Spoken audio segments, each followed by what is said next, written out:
গায়ত্ৰী ভূঞাৰ কথাৰে ৰিচা বৰাৰ পাঠেৰে কবিতাৰ শিৰোনাম ঈশ্বৰৰ দান তুমি।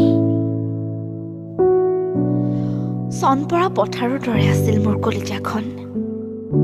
তুমি আহি সিঁচিলা প্ৰেমৰ কঠীয়া। মোৰ চিৰাল ফাট মেলি থকা কলিজাখনত তুমি লহ পহকৈ বাঢ়িব ধৰিলা। তোমাৰ দৰে এখন সাহসৰ হাত লগত থাকিলে জীৱনটোত যুঁজিবলৈচোন অলপো ভয় নালাগে। তোমাৰ সাহস আৰু উৎসাহে মৰহি যোৱা গোলাপ পাহক পুনৰ সতেজ কৰি তুলিলে। তাৰ পিছতো তুমি পৰিচয় দিয়া নিজকে, মই এটা ভদ্ৰ সমাজৰ নষ্ট চৰিত্ৰৰ ল'ৰা। আৰে আনৰ দৰে তুমিতো মদ ভাং চিগাৰেট একোৱেই নোখোৱা। মাত্ৰ 20 অনা পেকেটটো দেখিলে সৰু ল'ৰাৰ নিচিনা কিনি খোৱা।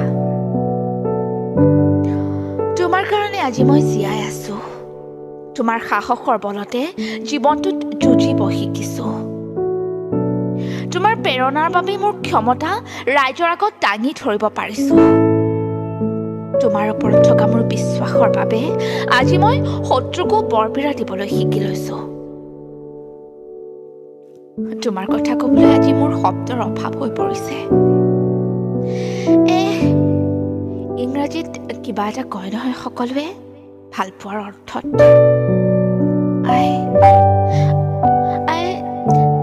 I love you. ঐ মানৱ, তুমি